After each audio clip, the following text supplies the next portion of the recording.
Hola, hola, ¿qué tal? Audiome para ustedes. Hoy voy a responder una pregunta muy interesante, ¿qué debo tener en cuenta al especializarme en audio? Ya que hay varias ramas. Entre ellas tenemos el mezclador, de masterización y muchos más. Para que una música suene bien, ejemplo, ¿qué yo debería tener? Vamos a leer un poco para que notes cuántas más o menos ramas hay o especialidad en audio, y uno de ellos es editor de audio, productor musical, cantante, beatmaker, mixing o mezcla, mastering o masterización.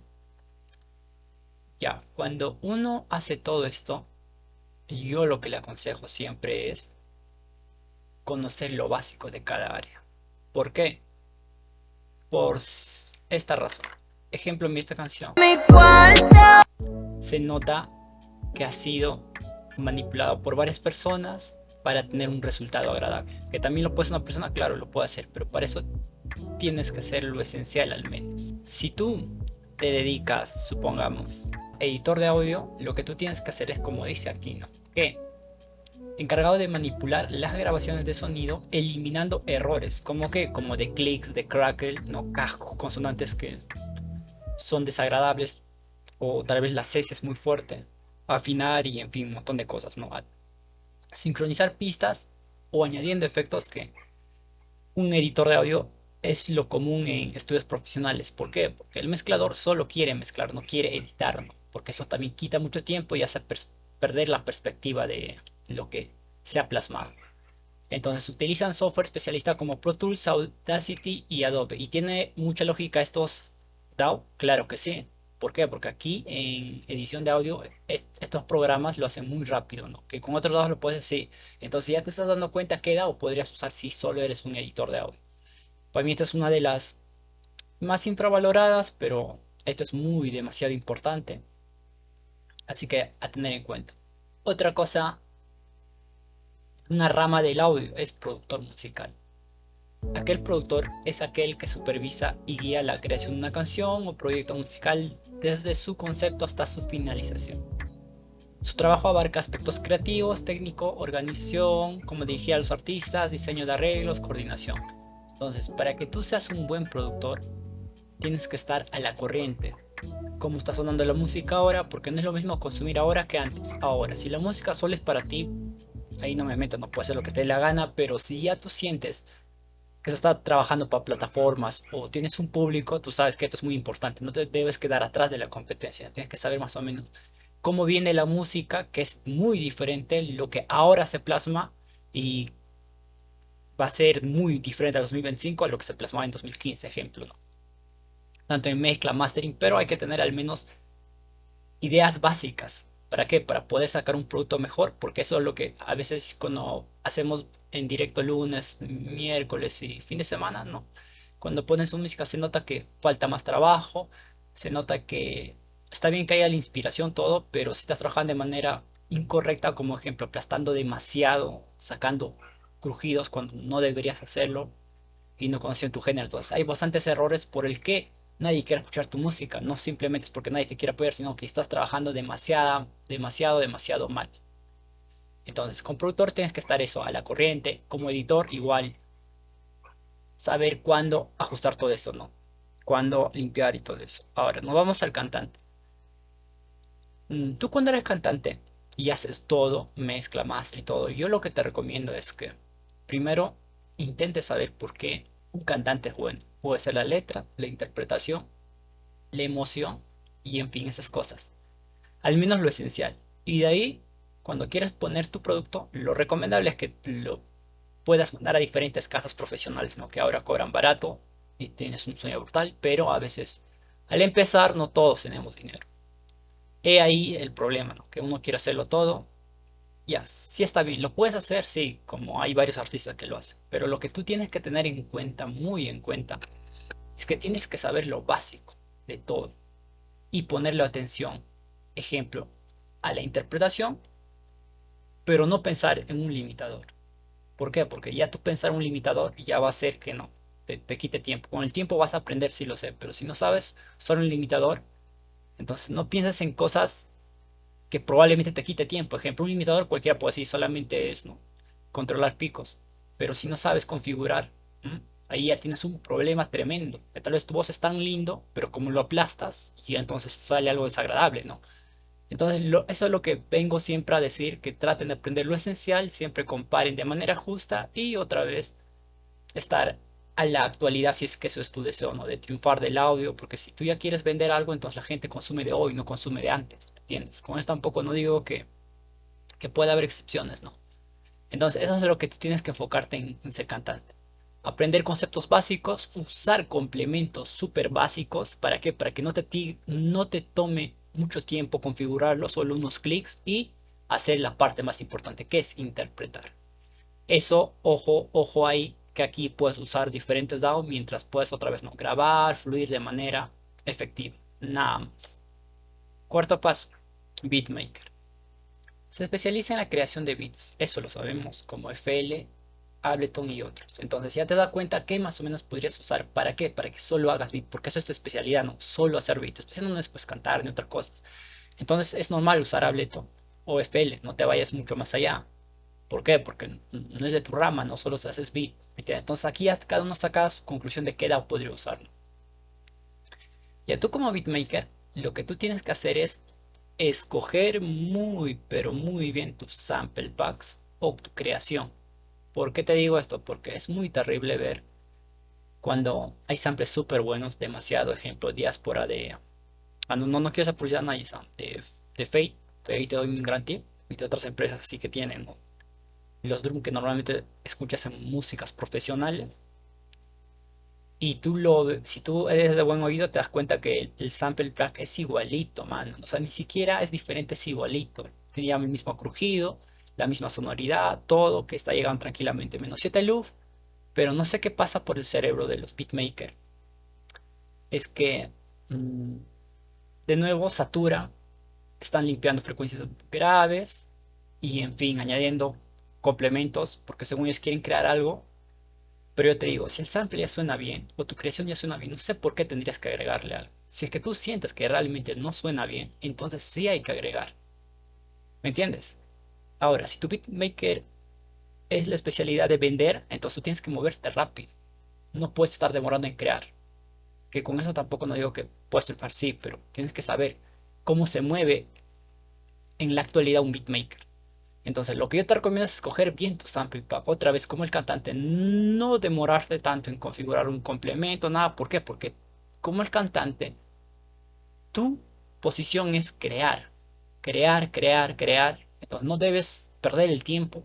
Tu inspiración no se debe ir en configurar un plugin. Que otros piensan que es fácil, pero realmente es más complicado de lo que tú piensas porque depende a cada onda.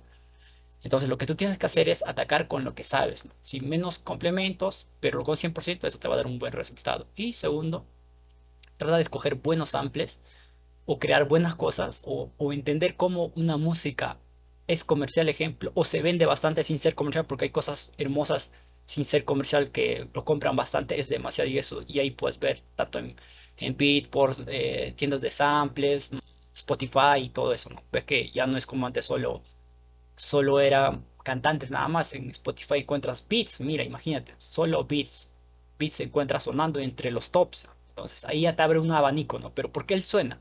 Si tú te pones a analizar, ves que está bien en mezcla, mastering y bien escogido los samples a usar o la creación, ¿no? Está todo agradable, todo tiene coherencia. Entonces tú también tienes que enfocarte a hacer eso, ¿no? Destripar una canción, hacer la ingeniería inversa y ver qué es lo que hace que una música suena profesional.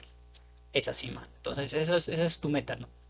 Otra vez, complementos súper sencillos, pero efectivos. ¿Para qué? Para que la creación fluya.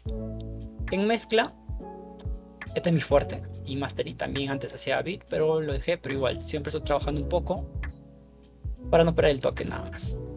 Ya. Ahora vamos a hablar de mezcla. ¿Qué es mezcla? Es el proceso de equilibrar las distintas pistas de audio de una canción, instrumentos, efectos, etc., para que suenen bien juntas. ¿Por qué queremos que suene bien juntas? Porque estamos en estéreo, ¿no? Entonces, ¿qué es estéreo? Escuchar el R es diferente Atmos. Que aquí, aunque las cosas suenen bien, en conjunto tienen que sonar bien. Escúchame. aunque las cosas suenan bien de manera individual, en conjunto tiene que sonar bien. Y ahí es un poco doloroso, duele mucho, por eso que Atmos en ese caso es la solución. Porque tenemos a veces una guitarra muy, demasiado hermosa, pero que tiene que haber voz. Entonces ya haber voz, esa pobre guitarra tan hermosa, tan única, se tiene que matar. ¿Cómo? Sustrayendo para que no choque con la voz, bajándole un poco, en fin. ¿Para qué? Para que la voz salga, ¿no? Porque la mayoría de los géneros, la voz es el que manda, a menos que se está haciendo un género donde es al revés, ¿no? La voz secundario y la guitarra es primero ahí. Entonces ahí sí no me meto, pero igual sacrificas algo. ¿Por qué? Porque hay cúmulo de frecuencias, en fin. Entonces estéreo ya te manda a sacrificar ciertas cosas para sonar bien. ¿Por qué? Porque lo importante es sonar en conjunto. Entonces lo que tú en mezclas deberías poner la atención es ¿qué es lo que una música suena agradable? No tener miedo al eliminar ciertas cosas, tanto de frecuencia, dinámica, algunas cosas, practicar mucho y analizar cómo vienen las últimas canciones y en especial de cada género. Y aquí a veces fallan los de mezcla, porque si tú has mezclado 1000 veces o 100.000 o vas a 1.000.000 de mezclas de urbano, con eso no significa que sepas mezclar balada u otro género.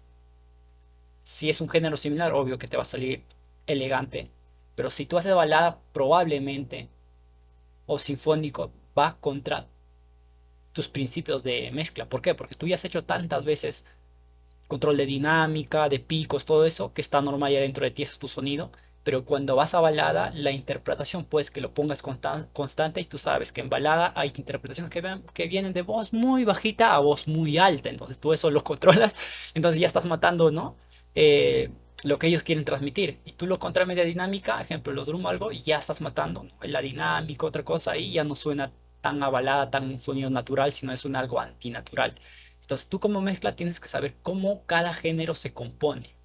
¿Por qué? Porque eso es tu fuerte, ¿no? Cada género, cómo se compone. ¿Qué es lo que hace que un reggaetón suene, ejemplo, más duro y más controlado? Porque una balada tiene más dinámica y en fin, así. Aparte de géneros, a veces entre subgéneros, hay cosas únicas, como que a veces hay reggaetón que lo deja un poco más dinámica. Ahora, que venda o no venda, eso ya no es problema, pero a veces el artista quiere hacer eso, ¿no? Entonces lo que tú tienes que entender es más allá de cómo viene un género, es tratar de conversar con el artista que te contrata. ¿Para qué? Porque al final tú tienes que respetar ese arte que se ha plasmado, que tú le puedas dar una orientación, decir que así suena un reggaetón y él está haciendo, sí está bien, si él acepta está bien, todo ok, ¿no? Pero a veces la realidad es esta, ¿no? Que no siempre aceptan, porque es algo que ellos han tocado y quieren que sea así. ¿Me entiendes? Entonces tienes que saber respetar. Y también darle otras opciones. ¿Por qué? Porque también hay artistas que al menos aceptan, ¿no? Pero te digo esto por si acaso, porque no te desanimes, que hay artistas que aceptan y hay artistas que no quieren. Entonces, si quieres vivir de solo mezcla, entonces tienes que ser amable con tu cliente, entender, escuchar y no ser de mente cerrada. Conversar, dialogar, proponer y listo, manito. Eso yo te recomiendo en mezcla. Entonces, ver cada género, cómo viene, cómo está el sonido actual, cómo se mezcla en la actualidad y tratar de conversar con el cliente. Eso te va a hacer realmente mezclar muy bien. Ahora, mastering, la etapa que me gusta actual y la que quiero más dedicar, porque en mezcla he llevado con algunos brutales dioses de dioses, pero igual. De mastering también es un mundo muy agradable y también aquí hay gente muy top, demasiado top. ¿Que te enseñan? Sí. Solo que tú no conoces. ¿Por qué? Porque YouTube no te recomienda, pero hay mucha gente talentosa, demasiado infinita vez, mucho de entre los tops, que solamente no podemos encontrar porque YouTube probablemente no te va a recomendar, pero sí están ahí.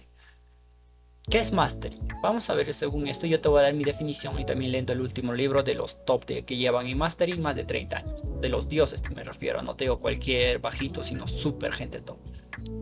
Pero primero vamos a ver qué dice. Mastering es la etapa final de producción de audio donde se optimiza una mezcla para que suene profesional en cualquier sistema de reproducción. Consiste en ajustar la dinámica, el espectro de frecuencia, la imagen y el volumen general. Entonces, su finalidad de mastering es que suene bien en todo lado, ¿no? Y que respete lo que se ha plasmado antes y que moldee sin que el artista se dé cuenta o lo note. Ejemplo, te mandan una mezcla con drums demasiado fuerte y es rock. y tú sabes que así no viene un rock. Tú le dices al artista seguro que, o el de mezcla, no, lo puedes bajar un poco la drum. Él te dice, no, yo quiero así porque el artista quiere así y ya. Entonces tú tienes que saber cómo hacer que eso sea agradable en todo el sistema de reproducción, porque tú sabes que al tener ya drum fuerte y la voz implica, ¿no? Que pueda distorsionar el sonido, implica que todo esto se exagere en diferentes lugares. Entonces tú tienes que saber cómo quitar estos problemas sin que se note o añadir algo sin que se note. ¿Para qué? Para que el artista se vaya alegre. Y también es dialogar, ¿no? Con el de mezcla o con el que te ha mandado. ¿Para qué? Para poder decirle esto, ¿no? Sabes que yo bajo drum no porque yo no quiero, sino al bajar esto suena hermoso en todos lugares, ya no cruje con el limitador, entonces es más agradable y al sonar en más lugares más gente te escucha y al final tú ganas y yo gano. Pero a veces hay artistas que no aceptan eso, entonces hay que quitar de manera disimulada sin que se note. Ahí es donde ves que no, porque crees que Mastering invierte mucha plata. ¿Por qué? Porque hay complementos tanto reales que hardware que sustraen de manera que no lo notes, ¿no? En cambio, un complemento sí se nota, pero hay que saber tener técnica para qué, para poder sustraer eso sin que otra vez se note. No es lo mismo masterizar en 2013, donde todo era aplastado, a masterizar ahora 2025 que masterizar en 1900, más allá de cada género. A ti debe importarte es cómo viene el rock actual, qué es y cómo suena y por qué suena bien en todo lugar. Y tener el oído de buscar cosas agradables que suenen bien en todo el lugar. Esto puede chocar, pero eso es tu función, ¿no? Por ejemplo, yo cada semana entro a Spotify y busco. Y esto es lo que también te enseña en los libros super tops, ¿no? Masterización no es una herramienta, no, no, es mucho más que eso. Y tú tienes que hacer ejemplo. Yo agarro aquí, busco cuál me gusta y los que no me gusta, pues lo dejo, ¿no? Pero mi finalidad es más allá de mi gusto que esto suene bien en todo el lugar. Y ahí sacas tu conclusión con el tiempo, y dices, yo sé por qué esto suena, a qué se debe y todo eso, ¿no?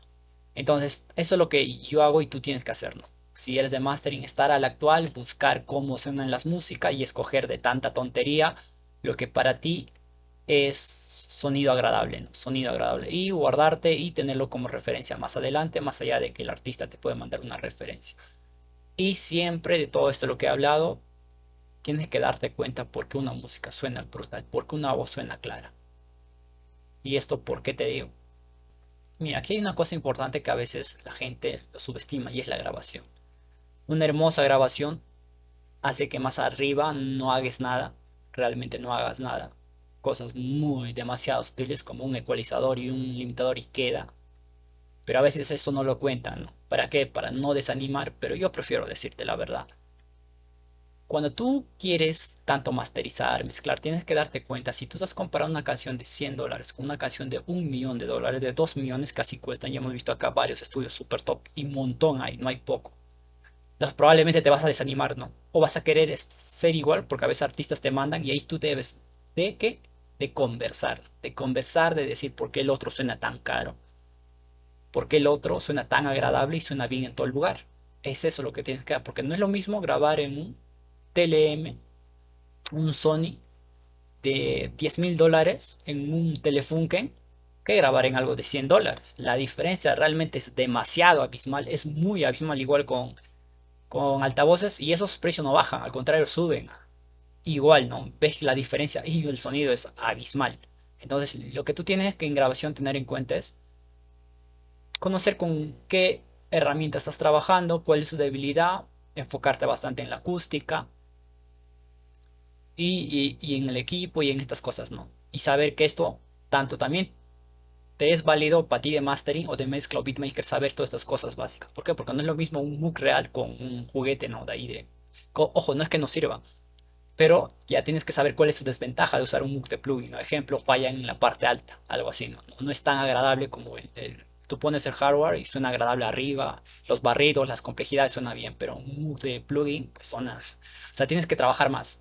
Suena decente, pero porque suena un poquito más agradable tienes que trabajar mucho más, ¿no? Con un Deezer, ejemplo, dar más dimensión, en fin, no quiero meterme en más cosas, Pero es eso, ¿no? De todo esto tienes que saber qué hace con una música. Entonces, lo que tú tienes que hacer desde hoy día, más allá de todo lo que en qué área te vas a enfocar, es ser consciente de que si tú comparas o tu artista compara con una música super top, decirle esto, lo que ahora te digo, ¿no? Que no es lo mismo de $1.000.000 que algo de $100. Que con esto tampoco no digo que no puedes llegar.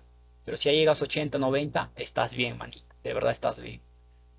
Y tampoco no te desanimes, ¿no? Lo único que tienes que hacer es la siguiente producción o la siguiente mezcla es mejorarte a ti.